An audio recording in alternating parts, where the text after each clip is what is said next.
My father, Shi Myung Kim, was an international student living and studying in New England in the late 1950s. He loved American cars, traveled with his friends to famous American destinations like Niagara Falls, and lived in rooming houses with his South Korean compatriots.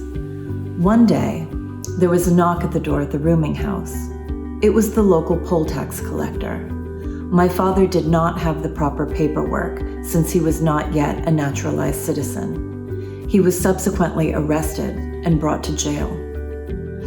He told me this story when I asked him who he was voting for in a recent presidential election. "Don't you know?" he asked.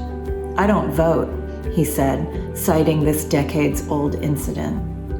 At least I think that's how the story went, but I can't be certain, as my father passed away in 2019 and took this story and its veracity with him.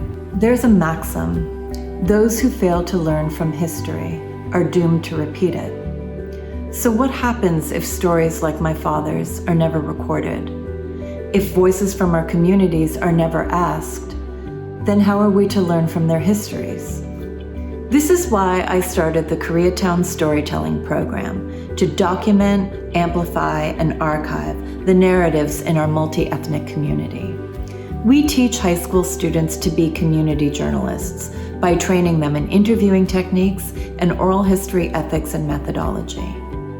Each student is paired with an elder to record their immigration experiences and their thoughts and perspectives on what life is like for them in the United States, in particular in our Los Angeles community.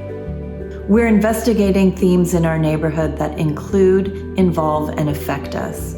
We interviewed garment district workers on workplace violations and wage theft. We asked them about American nursing homes, a place they did not expect to end up when they grew up in multi-generational households in their home countries. And we're studying the lingering trauma of the 1992 civil unrest, an event that destroyed so much of Koreatown. A 2021 Harvard University report found that during the pandemic, the two loneliest groups were young adults and the elderly. Today, we live in one of the most age-segregated times ever. Koreatown Storytelling Program is working to bring together our young and old people to share stories and wisdom. We're teaching empathy, reducing isolation, making connections. If we don't document what's happening to us today in our own voices, who will speak for us? Who will speak for our parents? Our community? We must work together intergenerationally to represent ourselves as we see ourselves, so that our history in America is written with accuracy and inclusivity, and our future will not repeat the mistakes of the past.